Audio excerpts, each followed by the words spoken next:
Pues sí, se acaba de inaugurar en la Galería Olivier Waltman, aquí en París, en pleno barrio de Saint-Germain-des-Prés, Metálica, exposición de Jorge Enrique, artista cubano afincado en Estados Unidos, quien nos presenta en esta exposición esculturas en metal y pinturas sobre aluminio. Y para hablarnos de esta exposición aquí en París y de su trayectoria en el mundo del arte, Jorge Enrique ha sido tan amable de venir hasta nosotros una vez más. Buenas tardes, Jorge Enrique. Buenas tardes y gracias por tenerme. No, sobre todo es un placer tenerte aquí entre nosotros. Permíteme que explique antes que nada que naciste en La Habana, Cuba, en 1960, pero que fue en Houston, en Texas, donde vas a realizar tus estudios de arte.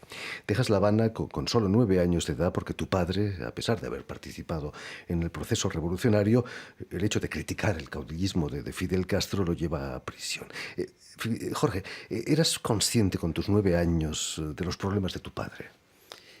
A cierto nivel sí, a cierto nivel no. Al nivel político, tú tienes que entender que la propaganda política era constante. Yo pensaba mucho que lo que estaba ocurriendo era una cosa importante, era un cambio en el mundo. Me creí el cuento de la era está pariendo un corazón. Y de pronto me enfrento con la realidad de que la cosa que me habían dicho, que me estaban diciendo, no estaba en acuerdo con las ideas de mi padre. Y mi padre, como los padres de todos nosotros, cuando tenemos esa edad, son un dios, ¿no? Entonces tuve que aprender cómo abandonar la programación y aceptar la realidad de la vida. Hace unos años tuvimos la suerte de tener con nosotros a Huber Matos, uno de los padres de la Revolución Cubana, que acabó muy mal. Una suerte parecida a la de tu padre, ¿no? Sí, muy bueno, parecida. Al mismo tiempo, Huber Matos era uno de los grandes líderes, pero yo creo que el problema central fue lo mismo.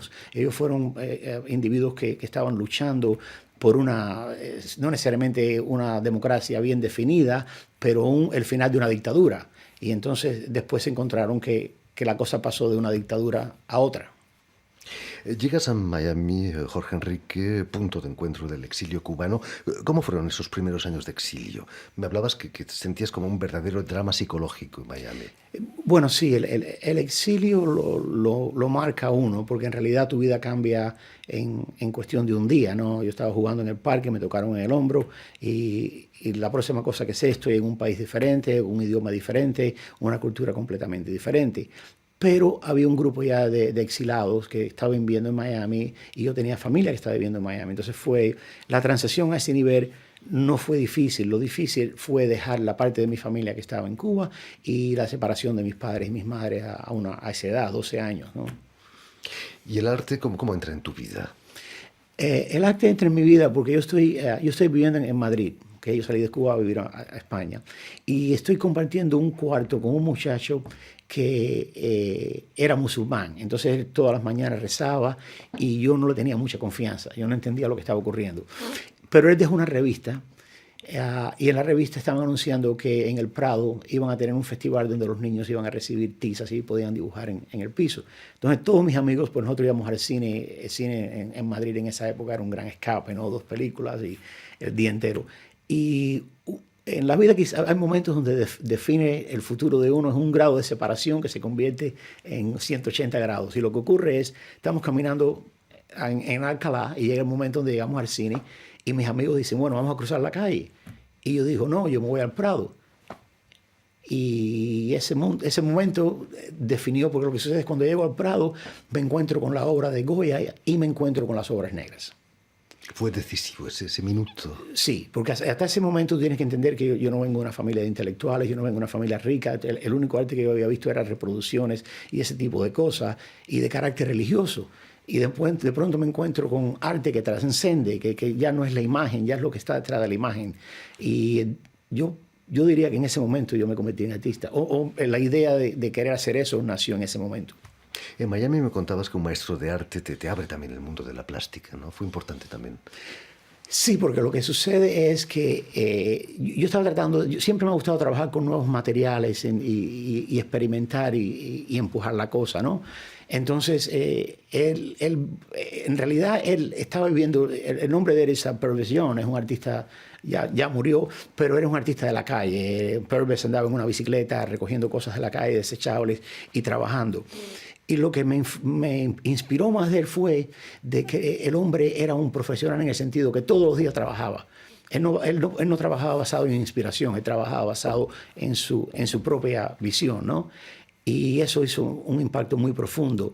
Y entonces yo pensé que yo era trabajador, pero fui al estudio de él y me voló la cabeza porque me encontré, el hombre se sentaba el día entero con un televisor y en sonido bajo y dibujaba en guías de teléfono, en tostadoras, lo que fuera, y eso me impresionó mucho. Gracias a él empiezas a buscar cosas por la calle para tus obras. No tanto como, porque ya yo estaba buscando cosas, ya yo estaba, no necesariamente porque lo quería hacer, pero por necesidad. Pero lo que vi en él fue un compromiso al arte que trascende todo. Y eso me inspiró mucho. Como una religión. Casi. Exacto, como una religión. Él miraba el arte de la misma manera que yo lo miro, que es más o menos, es un proceso de casi de un monje hermético, hasta el nivel donde los grandes momentos de iluminación y placer, por lo menos en mi vida, siempre ocurren en el estudio. Nunca ocurren en una exhibición, nunca ocurren, es un proceso solitario y es un proceso que lo hago si gano dinero y lo hago si no gano dinero. Entonces trascende esa parte también y Purves era el maestro en eso, ¿no? Jorge Enrique, en Houston vas a estudiar Bellas Artes. ¿Cómo era el ambiente durante esos estudios? ¿Era un conservador? Sí, Houston era muy conservador, pero al mismo tiempo había mucho dinero y el arte funciona con dinero.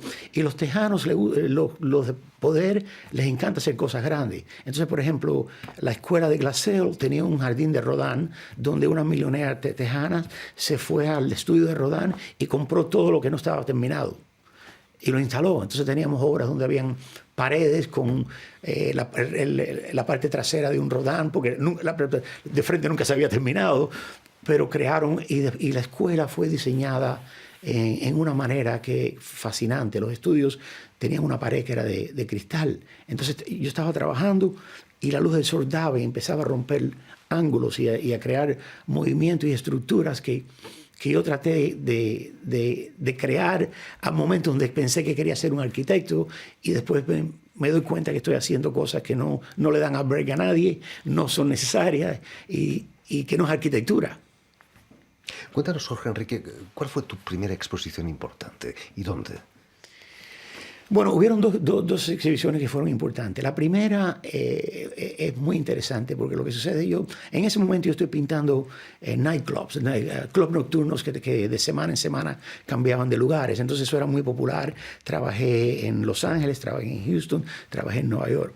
Pero en uno de esos lugares había un espacio grande y el dueño del lugar insistió de que yo debía parar de pintar en la pared, ponerlo en papel o en canvas y que quizás me iban a dar un poco de dinero por eso.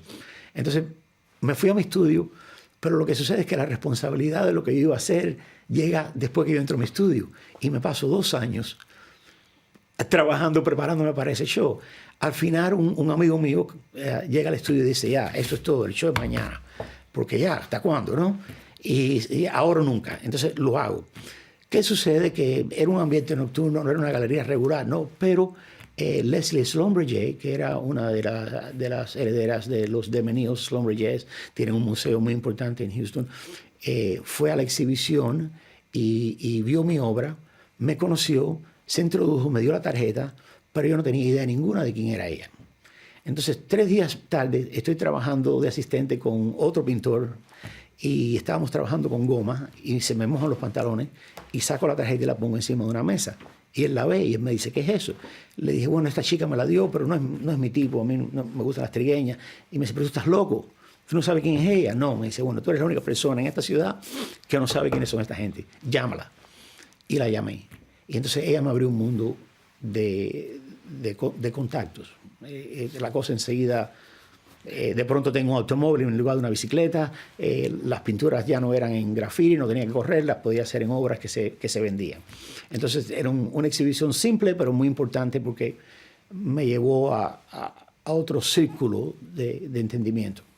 Mundo que se abre y que en 2009 te trae a París. Que así, al final termina en París. Exponer por primera vez en la Galería Olivier Waldman. Sí. ¿Qué supuso para ti esa exposición en París? Bueno, fue muy interesante porque en primera Olivier me conoce mi obra y me dice, yo te quiero representar, yo quiero trabajar contigo. Y yo le digo, bien. Y después no escucho de él nada como por un año y medio. Me llama al año y medio y me dice, estoy viajando alrededor del mundo, he escogido lo mejor de que yo he podido encontrar y tú eres uno de ellos y yo te quiero ofrecer una exhibición. Entonces le digo, bueno, ¿cuándo lo quieres hacer? y me dice eso. Claro, para un artista, venir a París, especialmente Saint-Germain-des-Prés, esa es la cuna del arte para nosotros. Fue una cosa casi que no lo podía creer, ¿no? Pero al mismo tiempo lo acepté como una cosa que era, en mi locura era parte de mi destino. y al mismo tiempo que eso está ocurriendo, estoy viendo una película basada en Andy Warhol y Iris Sedgwick, y hay una escena donde están viendo una película en Nueva York y Iris le dice a Andy, nos tenemos que ir a París, porque si no nos volvemos famosos en París, cuando nos volvemos famosos en París podemos regresar a Nueva York. Pero París es el lugar donde volvernos famosos. Y a mí en realidad me dio porque hasta ese momento yo nunca consideré eso, ¿no? Y dije, tiene la razón. Y en realidad eso es lo que ha ocurrido. Recientemente hubo un artículo en un periódico en Miami que habla de eso, de que ahora tengo las puertas abiertas en Nueva York, tengo una gran galería que me representa, museos, instituciones están viniendo, pero todo en realidad revienta en París.